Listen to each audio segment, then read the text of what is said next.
Halo, apa kabar pelajar hebat Indonesia?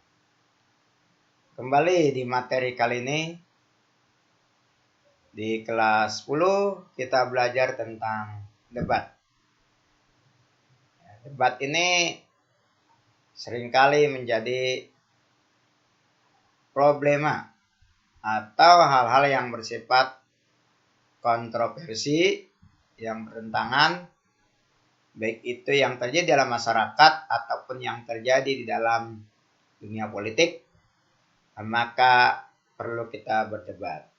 Ya, namun tetap dengan istilah hati boleh panas, tapi kepala tetap dingin. Hayo, anak-anak, bagi generasi muda, kita belajar tentang debat.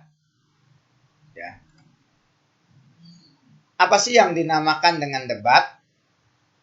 Debat itu adalah adu argumen, adu pendapat.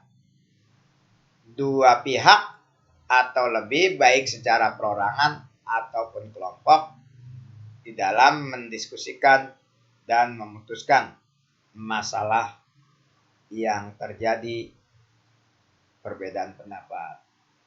Ya, jadi ini perlu kita perdebatkan, ya, perlu kita bahas. Sebelum kita berdebat, maka ada aspek-aspek dan unsur-unsur, ya. Yang pertama adalah mosi. Mosi itu artinya hal atau topik yang diperdebatkan. Yang kedua, tim afirmatif atau afirmasi, yaitu tim yang setuju terhadap hal yang diperdebatkan. Yang ketiga, tim negatif atau oposisi, yaitu tim yang tidak setuju atau tim yang menentang mosi. Yang keempat, tim netral, yaitu tim yang memberikan argumen dari dua sisi, baik itu dukungan ataupun berupa sanggahan. Yang ketiga, ada moderator, yaitu orang yang memimpin dan memandu jalannya debat. Dan yang ketiga adalah penulis, yaitu orang yang menulis kesimpulan suatu debat. Ini di televisi, di media-media elektronik, seringkali kita saksikan acara-acara debat. Ciri-ciri debat, yang pertama, terdapat dua sudut pandang, yaitu afirmatif, pihak yang menyetujui, dan yang kedua adalah negatif atau oposisi, pihak yang tidak menyetujui topik. Yang berikutnya adanya suatu proses saling mempertahankan pendapat antara kedua belah pihak. Yang ketiga, adanya saling adu argumentasi atau pendapat yang bertujuan untuk memperoleh kemenangan. Yang keempat, sesi tanya jawab yang bersifat terbatas dengan tujuan untuk menjatuhkan pihak lawan. Dan yang kelima, adanya pihak yang berperan sebagai penengah yang biasanya dilakukan oleh moderator. Macam-macam debat. Yang pertama adalah debat parlementer atau Majlis Assembly or Parliamentary Debating. Ini merupakan debat yang bertujuan memberi dan menambah dukungan bagi undang-undang tertentu dan semua anggota yang ingin menyatakan pandangan dan pendapatnya. Debat parlementer merupakan ciri dari anggota DPR atau di legislatif, Dewan Perwakilan Rakyat.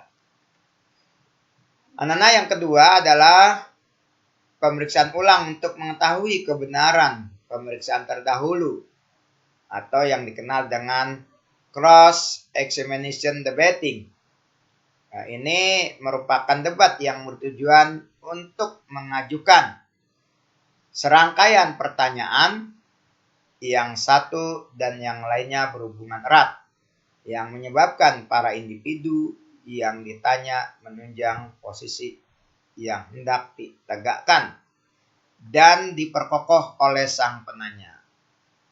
Debat pemeriksaan ulang adalah suatu teknik yang dikembangkan di kantor pengadilan ya. Ini di dalam sidang-sidang di pengadilan.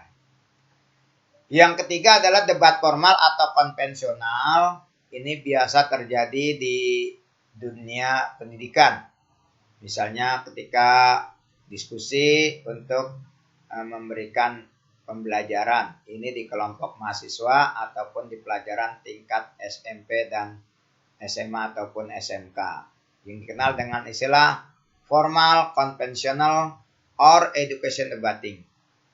Ya, ini memberikan kesempatan bagi dua tim berbicara untuk mengemukakan kepada para pendengar dengan sejumlah argumen maksud saya sebagai penunjang atau membantah suatu usul. Debat formal didasarkan pada konversi-konversi bersama-sama politis ya. Berikutnya, etika atau aturan-aturan di dalam berdebat. Satu, ini memiliki pengetahuan yang baik tentang tema ataupun mosi yang dibicarakan. Yang kedua, memiliki kompetensi atau kemampuan dalam bernegosiasi atau menganalisis. Yang ketiga, mengetahui pengertian mengenai prinsip-prinsip argumentasi, mengetahui apresiasi terhadap fakta-fakta, kemudian kecakapan menemukan sebuah pikiran yang keliru, kemudian keterampilan di dalam membuktikan kesalahan. Yang berikutnya adalah pertimbangan dalam situasi peristiwa dan keterahan. Berikutnya adalah keterarahan, kelancaran, dan kekuatan dalam cara menyampaikan pidato. Itu etikanya. Selanjutnya adalah etika di dalam bertanya. Ini memiliki kemampuan mengetahui segala sesuatu secara sempurna, kemudian bersungguh-sungguh dalam mencari informasi, jangan menguji pembicara, singkat dan tepat pertanyaan yang diajukan, jangan berbelit-belit, bersihkan pertanyaan-pertanyaan dari sifat prasangka emosional. Kemudian ajukan pertanyaan-pertanyaan dengan sikap dan wajar. Pertanyaan kita harus memiliki tujuan. Dan yang berikutnya, ajukan pertanyaan-pertanyaan khusus. Hindarkan juga jauh-jauh dari cara berpikir yang tidak masuk akal. Nah, ini ada beberapa struktur debat. Ya, ada 4 struktur. Yang pertama adalah pengenalan. Itu bahwa setiap tim, baik tim afirmasi ataupun tim oposisi, ini netral. Ataupun tim netral ini wajib memperkenalkan diri. Kemudian yang kedua, menyampaikan informasi. Setiap penyampaian argumentasi terhadap topik yang dimulai dari tim afirmasi, lalu tim oposisi, dan diakhiri dengan tim netral. Berikutnya adalah debat. Ini masing-masing tim mengomentari setiap argumen dari tim lainnya. Dan yang terakhir adalah simpulan. Setiap tim memberikan ungkapan penutup terhadap pertanyaan topik yang sesuai dengan posisinya. Nah, itu anak-anakku materi kita tentang debat.